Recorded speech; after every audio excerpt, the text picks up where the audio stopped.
Olá, amigos da Revolução Industrial Brasileira, tudo bem com vocês? Hoje nós vamos gravar aqui, eu e o Paulo Gala, que você já deve estar vendo aí na tela dividida, a respeito do PIB. O IBGE divulgou que o PIB brasileiro de 2020, como já era bem esperado por todos, teve uma queda brutal. E a queda brutal foi de 4,1%. Entretanto, esse número esconde algumas realidades e nós vamos destrinchá-las aqui nessa nossa conversa que você vai assistir a partir de agora. Por exemplo, o fator Covid. O fator Covid fez com que muitas pessoas esperassem um PIB ainda menor, uma queda ainda maior. Portanto, nós vamos entender como é que foi que nós conseguimos ficar apenas em menos 4,1% e destrinchar o número, ou seja, em ver quem dentro desse PIB de menos 4,1% perdeu mais, perdeu menos e quem ainda teve algum crescimento. Então, Paulo, obrigado por estar mais uma vez aqui comigo na Revolução Industrial Brasileira. Eu queria começar te perguntando, estava dentro da sua expectativa uma queda de 4,1%? E como você avalia o geral aí do PIB divulgado ontem pelo IBGE? Bom, boa tarde, boa noite, bom dia, né? Depende de quando você está assistindo essa conversa aqui, né? Mas é um prazer estar aqui para conversar com vocês, com o Fausto. Primeiro dizer que a gente esperava uma queda dessa ordem, de 4%, 5%, mas a gente passou a esperar essa queda no segundo semestre do ano passado, né? Logo que a pandemia entrou, a previsão foi rapidamente para 10%. Eu mesmo esperava que a economia fosse mergulhar em pelo menos 10%. Então, num certo sentido, Fausto, eu acho que até que foi bom, sabia? Assim, comparando com os outros países, numa lista de 40 países, o Brasil está entre os 10, vamos dizer assim, menos piores, vai. Teve países, por exemplo, na América Latina, que o PIB caiu 10%, 11%, 12%. Então, é dramático, foi a pior queda da série histórica que a gente tem, desde o início dos anos 80, foi pior do que a queda que a gente teve ali em 2015, em 2016, então foi o ano mais devastador para a economia brasileira, mas ele poderia ter sido ainda pior, né? E daqui a pouco eu quero falar um pouquinho disso, mas antes, só registrar o que você falou, né, dos setores, porque o que destruiu o PIB brasileiro, por assim dizer, foi o setor de serviços. O setor de serviços não conseguiu chegar no nível pré-pandemia, e ele representa mais de 70% do PIB brasileiro. Então, por exemplo, o setor agro, ele nem sequer caiu. Quando a gente olha o agronegócio, ele seguiu meio que incólume, só que ele representa apenas 5% do PIB. Então, ele é insignificante para o PIB brasileiro, praticamente. O setor industrial se recuperou bem, né? A gente tem conversado aqui no seu canal, você tem sentido na pele, né? Construção civil. O setor industrial tem se recuperado, mas ele é tão pequenininho hoje no Brasil, também representando 10%, 11%, que também ele não teve empuxo para segurar o PIB. Então, o setor de serviços, especialmente os serviços que dependem de interação direta, turismo, lazer, né, restaurante, hotel, companhia aérea, shopping, lojistas, né, esse realmente está devastado, e agora com o novo lockdown vai dar um outro mergulho. Então, muito provavelmente a gente vai ter outra recessão agora, com queda do PIB no primeiro trimestre de 2021 e muito provavelmente uma queda no segundo trimestre, e especialmente por conta do negacionismo que a gente tem nesse governo, que é uma loucura completa, né? Um governo que não acredita em vacina, quer dizer, isso não é uma brincadeira, né? A gente chegou em 2.000 mortes nas últimas 24 horas, porque o governo não acredita em vacina, isso é uma loucura completa, realmente é um governo genocida, né? O secretário de Política Econômica dizendo há alguns meses atrás que a gente não teria uma segunda onda no Brasil, um negócio completamente leviano e inconsequente, né? Então, realmente agora a gente vai mergulhar de novo numa crise que é bem dramática, né? Mas eu queria falar um pouquinho, eu queria antes devolver a palavra para você, depois falar um pouquinho do ano passado, que na verdade as notícias nem foram tão ruins assim quanto eu imaginava, Fausto.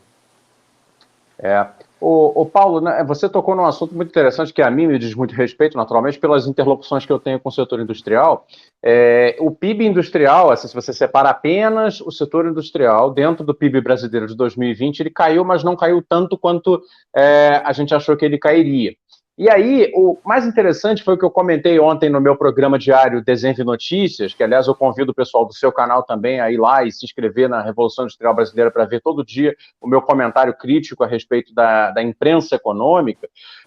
Então, ontem eu comentava isso, de como que certas aplicações de políticas contracíclicas no Brasil, ainda que com a má vontade típica de pessoas como Paulo Guedes, que não tem nenhum amor por políticas contracíclicas, acabaram surtindo o efeito que elas sempre surtem em casos como o do Covid. que o mundo inteiro aplicou políticas anticíclicas, ou seja, gasto público, investimento em infraestrutura, formação de novos setores econômicos, etc. E isso no Brasil ficou resumido, então, a um programa de auxílio, enfim, auxílio de sobrevivência, né, às pessoas, o que acabou gerando estímulo ao consumo, principalmente de supermercados e também de materiais de construção para obras residenciais pequenas, né?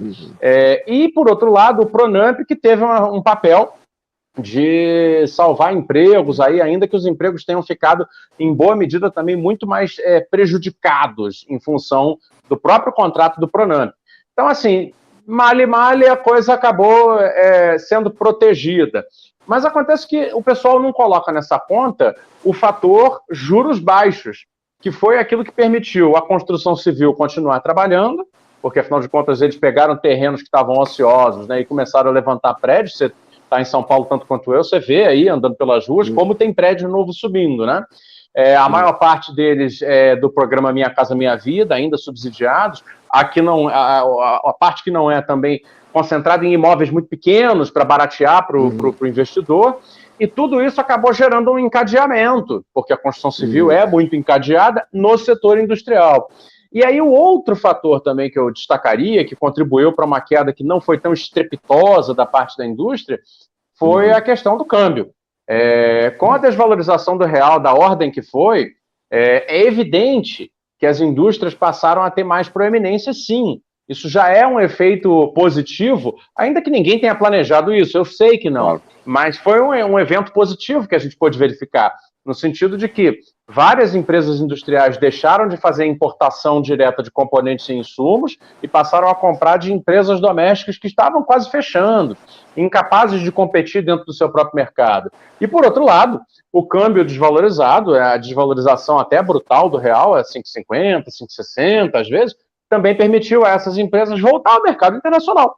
Então, de certa maneira, o Brasil volta, ainda que de maneira não planejada, a vender manufaturados e semi-manufaturados fora do país, né, gerando mais renda para a indústria. Ainda assim, até por uma falta de planejamento crônica que nós temos, a indústria caiu, se não me engano, 3 alguma coisa por cento dentro do PIB do ano passado. Mas, basicamente, era isso que eu queria comentar a respeito do setor indústria dentro do PIB do ano passado. Eu te devolvo a palavra aí para você continuar.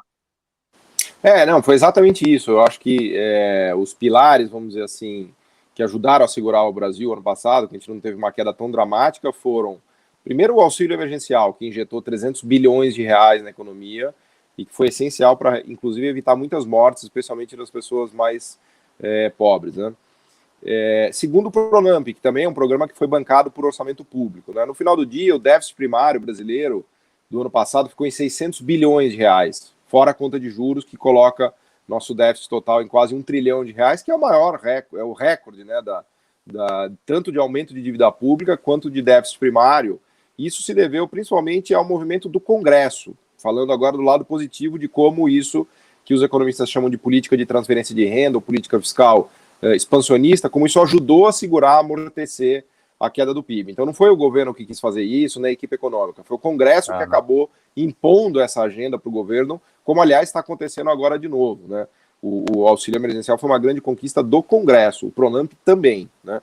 E além disso, as políticas de câmbio e juros que você mencionou, e aí sim eu acho que a gente tem que dar um crédito para o Banco Central Brasileiro, que eu acho que é quem melhor operou nessa pandemia. O fato deles terem trazido a Selic a 2% foi fundamental. Assim, eu não imaginava que a gente chegaria num nível de juros tão baixo, que acabou também contribuindo para um real mais desvalorizado, né? O Banco Central soube amortecer, usar um pouco as reservas também para não deixar o câmbio aí a R$7, né? Mas esse câmbio a 5,5, 6 e o juro a 2, sem dúvida que ajudou muito o setor industrial e o setor de construção civil, né? Então acho que se a gente tivesse que elencar os fatores, né, que ajudaram a amortecer a queda do PIB ano passado, eu colocaria o Pronamp, o auxílio emergencial, o juro baixo e o câmbio mais valorizado. Agora, olhando para tudo isso, Fausto, dá uma tristeza enorme, porque a gente vê que o Brasil tem muitas ferramentas de política pública. O ano passado é um ano que mostra isso de maneira clara. Países aqui na América Latina tiveram quedas do PIB de 10%, 12%, porque eles sequer têm um mercado de dívida pública para fazer o que a gente fez. A gente só conseguiu fazer o auxílio emergencial porque o governo conseguiu colocar quase 1 trilhão de reais de dívida pública no mercado doméstico em reais, né? o que mostra que a gente tem uma moeda que é relativamente moeda, que a gente tem uma estrutura de dívida pública muito boa, saudável, que a gente tem um nível de poupança gigante aqui dentro, na moeda doméstica, que a gente tem instrumentos, né, no Congresso, nas leis, nos bancos, né, o sistema, por exemplo, da Caixa, que fez a distribuição do auxílio emergencial, o próprio manejo do Banco Central usando, vamos dizer assim, a política cambial. Quer dizer, o que eu quero dizer com isso é que o Brasil tem muita potência para fazer política econômica. Um ano como o ano passado nos mostra isso. Se a gente não tivesse feito nada, né, de auxílio emergencial, de Pronamp, de nada, provavelmente o nosso PIB teria caído 10%. Né? Então, eu não quero, obviamente, elogiar o governo com isso, né, até porque quem me conhece sabe que eu sou absolutamente crítico, né, acho esse governo uma loucura completa, mas eu queria elogiar a capacidade de política de fazer política econômica que o Brasil tem, né? E como isso foi muito bem utilizado pelo Congresso, né? Mas aí, olhando para frente, Fausto, a pergunta que fica é, mas espera aí, se a gente fez isso lá, por que a gente não poderia fazer isso para fazer um programa de investimento em infraestrutura, para reindustrializar, para construir, vamos dizer assim, criar fontes dinâmicas de investimento em vários lugares do Estado? Quer dizer, se a gente pôde ter um déficit de 600 bilhões de reais emergencial no ano passado, por que a gente não pode, então, fazer déficit de 200, 300 bilhões, todo ele voltado para investimento e para reativar a economia brasileira? Né? Eu acho que o ano passado foi um ano que nos deixou muito claro o espaço de manobra que a gente tem. Né? A gente já falou aqui em alguns vídeos, né, Fausto? É uma espécie do ano que mostra que o rei está nu, né? Porque ficou toda aquela histeria, que não pode, que o teto fiscal, que o ajuste, não sei quantos, e a gente fez um déficit público primário de 600 bi, e o juro foi para a mínima histórica, e o custo da dívida foi a mínima histórica, né? Isso não é porque o teto do gasto é respeitado a ferro e fogo, né? Muito pelo contrário. Isso aconteceu porque a economia implodiu, a inflação desapareceu e o governo, né, se mostrou com mais capacidade de fazer gasto e investimento, né, Fausto? Então, acho que tem muitas lições aí para a gente tirar do PIB do ano passado e do que aconteceu no ano passado, né? Ô, Paulo, eu tenho total acordo com isso que você falou agora e, evidentemente, já comentei isso várias vezes em vídeos meus também, nós já conversamos sobre isso tantas vezes igualmente, e o problema é o seguinte, é que eu até estou para gravar hoje o Desenho de Notícias ainda e vou falar sobre isso, já existe uma militância do juro alto, né, instalada no Brasil, né, o argumento de que nós não temos mais espaço fiscal algum e, portanto, nós somos obrigados, a partir de agora, devido ao fantasma de uma inflação que vai chegar e nunca chega, está sempre ali dentro da meta, bordejando a meta, fica um pouquinho acima, fica dentro, mas não há descontrole inflacionário, né? Excetuando, naturalmente, os casos em que a gente sempre pontua aqui, que são impactos pontuais do câmbio e nos preços ao consumidor, de combustíveis, de alimentos, commodities, etc. Tirando isso, quer dizer, onde é que esse pessoal tira essa militância do juro alto? Eu queria te ouvir, porque, na fim das contas, são pessoas poderosas, me refiro especificamente ao economista-chefe do Itaú Unibanco, que hoje já publicou um artigo que é pura militância do juro alto, pedindo explicitamente Selic a 5% no final do ano, ou seja, ele quer um aumento de mais que o dobro da taxa num ano que tem uma recessão praticamente contratada. E aí é evidente que isso vai ter efeitos negativos na recuperação da economia brasileira, com prejuízos a ser pagos por pessoas as mais simples, a trabalhadores, etc. Então, como é que tu vê isso? Assim? Porque essa militância do juro alto ela vai acabar tendo influência, não é? E vai, em algum momento, exercer algum tipo de resultado, obter algum tipo de resultado. Como é que você está vendo isso? Porque é muito complicado para a gente observar isso e não poder fazer nada. Adorei esse termo que você usou, a militância do juro alto, né? Porque é exatamente isso, é uma militância, né? É uma situação tão incrível em que o próprio Banco Central não concorda com esses militantes. Se você olhar as últimas intervenções do Campos Neto, ele mesmo vem dando declarações no sentido de dizer, olha, não vai ter mini choque de juros, a atividade está fraca, então não é bem assim, né? Eu acho que o Banco Central vai começar a subir a Selic, né? Provavelmente vai subir meio, eu acho que ele vai trazer a Selic para pelo menos uns 3%, né? Dado que a gente terá uma inflação de 4% esse ano, por conta do custo de choque de custo, de commodities, de câmbio, seria ainda um juro real negativo de 1%, que eu acho até, se você me perguntar, eu acho que é razoável. Uma Selic a 5% eu acho uma completa insanidade, porque tudo leva a crer que a inflação vai cair no ano que vem, 2022, e que esse choque de custos vai arrefecer num ambiente de implosão econômica. Lembra que a gente estava falando que o PIB brasileiro está caindo agora, né? As we speak, sem usar inglesismo, né? Ele está caindo. Então, Eu acho que o próprio Banco Central vai ter muita cautela em sair dando cacetada na taxa de juros.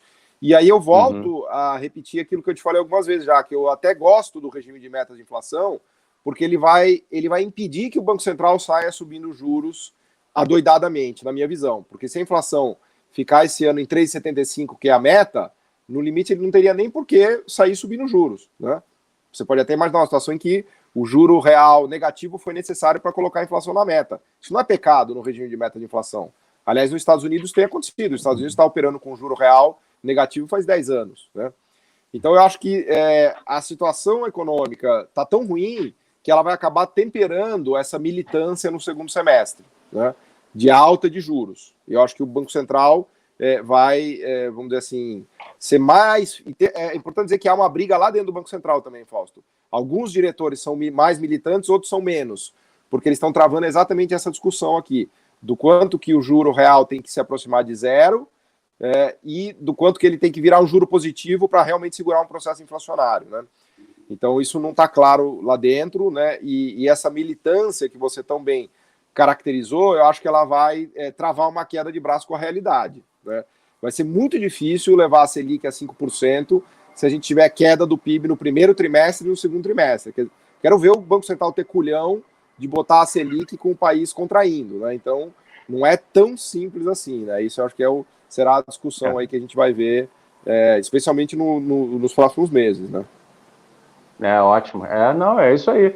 Eu, no fundo, provoquei você por isso, né? Porque eu sei que você trabalha aí onde você trabalha, e você está junto com essas pessoas, deve ter colegas aí que são militantes do juro alto, que já devem estar também angustiados por... vários. Um pouco mais... Me dá um pouquinho mais de rendimento. Pode chamar de viúva. Pode chamar de viúva se quiser também. O André Roncalha tem uma expressão... o André Roncalha tem uma expressão que eu adoro, que ele diz que nós estamos passando pela eutanásia do rentista, não é? É do Keynes essa expressão, na verdade, né? Então, pronto. É do Keynes. Eutanásia do rentista, né? Pois olha aí, nós estamos vivendo finalmente no Brasil um contexto em que a gente pode, de repente, identificar uma eutanásia do rentista e eles têm mais a que morrer, de fato, né? O capital serve para produzir, não serve para gerar renda sem produzir, né? Ele tem um trabalho a fazer antes de gerar renda, né? Como nós sabemos. Exato. Mas é isso, Paulo. Você quer chutar alguma previsão de acordo com os dados que você tem, assim, para a gente concluir o vídeo?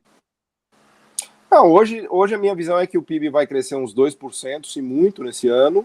Um cenário base, assim, recessão, ou seja, o PIB caindo no primeiro trimestre e no segundo trimestre.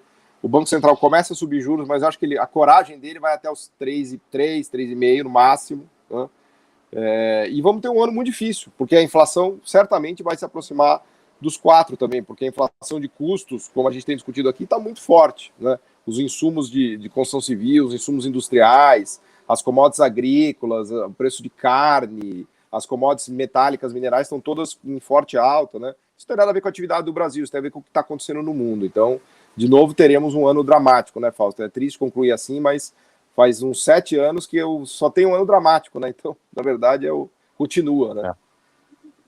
É isso aí. Bom, e com essa nota um pouco pessimista, naturalmente, mas é a realidade que nós temos, né? A gente se despede aí. Paulo, obrigado mais uma vez aí por estar aqui comigo conversando na Revolução Industrial Brasileira. Evidentemente, se você vê esse vídeo no canal do professor Paulo Gala, você já é assíduo aí do canal dele. Eu parabenizo por isso.